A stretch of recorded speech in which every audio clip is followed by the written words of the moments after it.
Welcome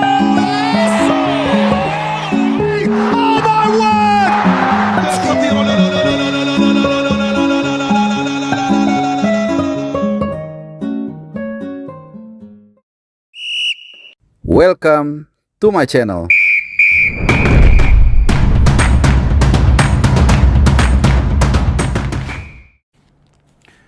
Halo teman-teman semua, selamat hari Selasa. Salam sehat juga, kembali lagi di CBH. Salam buat kalian semua, buat keluarga dimanapun berada, baik di Indonesia maupun di mancanegara.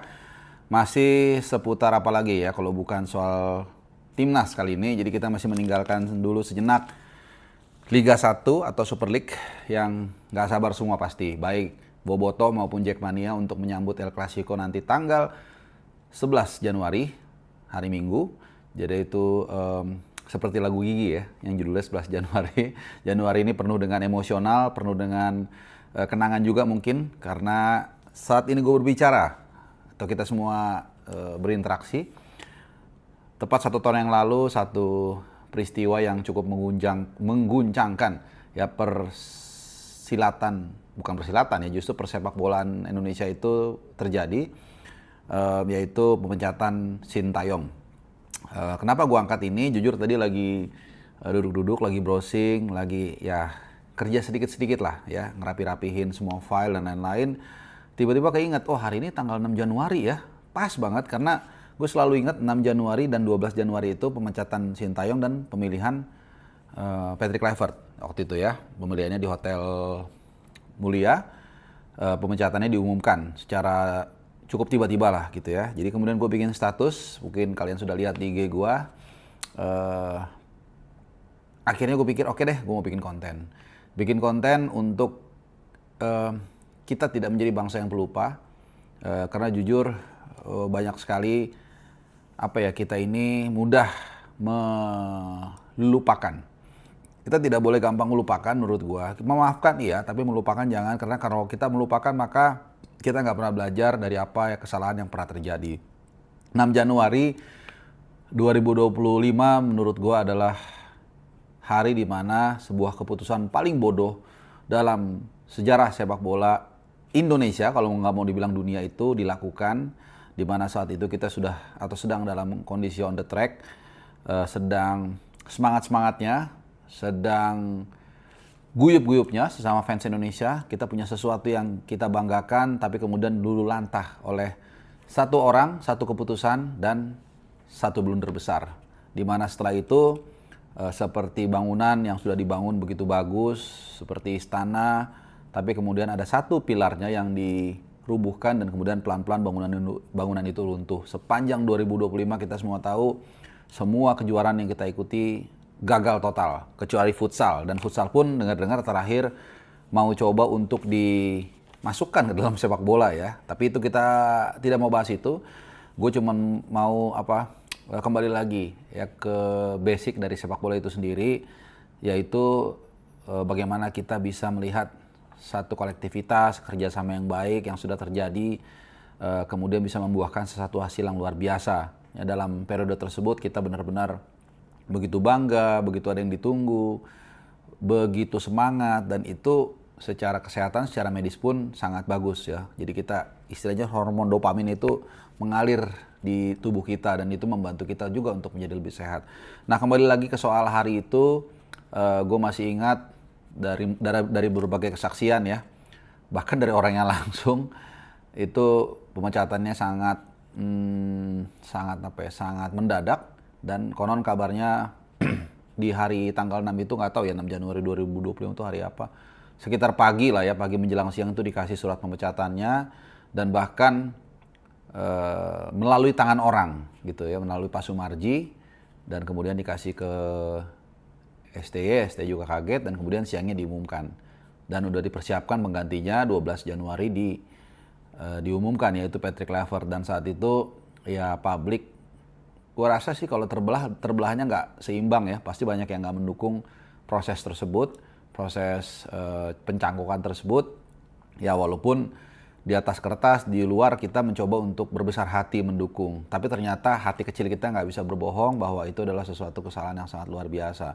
Dan sadly, orang-orang ini masih ada di ada di kepengurusan, masih mengambil keputusan yang penting terhadap masa depan sepak bola kita. Dan gue rasa di benak mereka udahlah hajar terus sampai awal 2027, kok toh mereka masih punya mainan 2 lagi kan, AFF Juli, lalu kemudian Piala Asia tahun depan Januari Februari di Saudi juga nih, gitu ya. Jadi mungkin mereka mikir udah dah, muka badak, tutup mata, tutup kuping, hantem sampai ke pelabuhan berikutnya. Siapa tahu mungkin ada sesuatu yang membuat mereka pede untuk lanjut lagi gitu loh. Tapi anyway, balik lagi soal 6 Januari itu, jadi soal status gue juga di IG, nggak tahu kenapa tiba-tiba muncul tuh banyak banget yang komen, dan sepertinya ini seperti apa ya, seperti luapan. Nah, luapan masih kegondokan kekesalan yang terjadi di sepak bola kita, di tim nasional kita, yang mungkin nggak banyak orang punya tempat atau wadah untuk mengekspresikannya. Jadi begitu gue buat langsung tuh sampai ratusan mungkin ya yang komen dalam waktu yang sangat singkat sekali, mungkin sekitar 1 jam bahkan nggak nyampe. Dan gue jadi melihat gitu, kadang-kadang gue kan suka lihat juga komen bukan untuk apa-apa, tapi untuk melihat sampel apa sih sebenarnya yang menjadi narasi, yang menjadi kegundahan, yang menjadi kesukaan, yang menjadi ketidaksukaan di paling nggak di netizen yang subscriber channel Bung Harpa lah seperti itu ya, atau di IG gue gitu. Dan ternyata masih ada rasa kekesalan itu, dan sempat tadi gue berpikir, oh mungkin gara-gara itu ada istilah move on. Karena mereka tahu begitu banyak orang yang mencintai STY, yang sangat merasakan sesuatu dengan sentuhan STY dalam tim nasional kita, tapi kemudian dipaksa dilepas begitu saja, dan rasa itu tidak gampang hilang. Sehingga mungkin ini hanya analisa gembel, tim komunikasinya dari PSSI atau siapapun itu, kemudian melihat ini sesuatu yang harus dilepaskan nih. Dengan jargon move on dong. Nah, supaya orang takut, supaya orang mau dipaksa untuk tidak ngomongin STY, ya kan? Karena kelihatan sekali ya kebencian mereka terhadap STY ini sangat luar biasa, dan gue salah satu orang yang nggak peduli. Bahkan dulu ada momen di mana orang kalau ngomongin STY itu pelatih sebelumnya, gue tegur, pelatih sebelumnya siapa, sebutin namanya gitu loh. Karena kita nggak pernah ngomongin presiden sebelumnya, selalu kita bilang presiden era Jokowi, presiden eranya Soeharto, presiden eranya Soekarno, dan seterusnya. Dan nggak pernah kita berbicara untuk move on dong dari Soekarno, move on dong dari Soeharto. Enggak, suka atau nggak suka mereka adalah bagian dari bangsa kita. Dan STY juga bagian dari perjalanan sepak bola kita yang sangat luar biasa.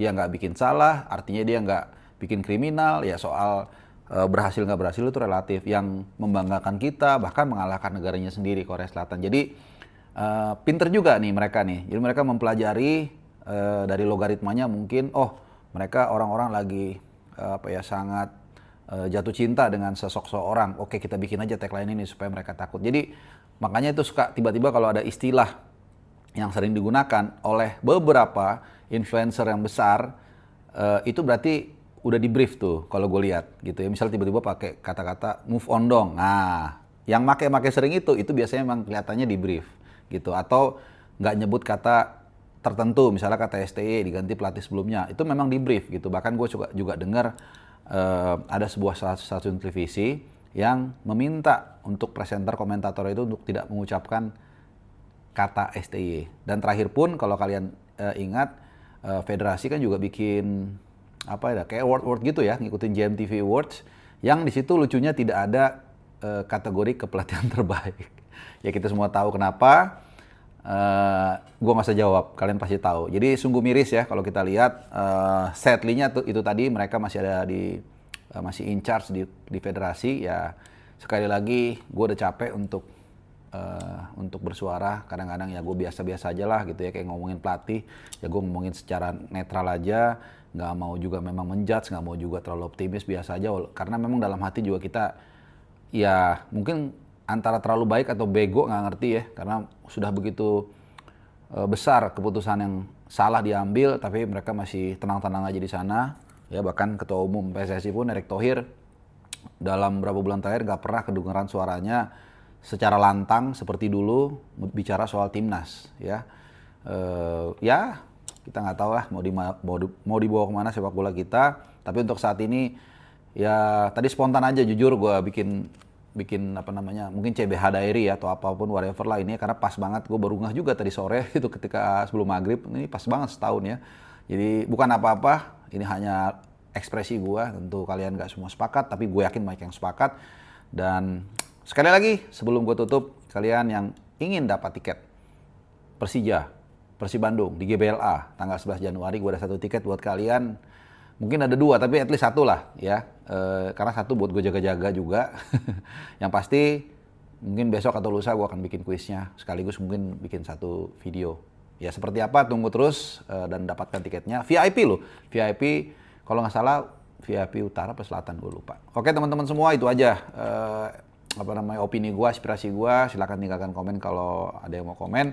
Kalian sehat-sehat dan jangan lupa sapa orang yang kalian sayang selagi masih ada. Terima kasih teman-teman dan adios.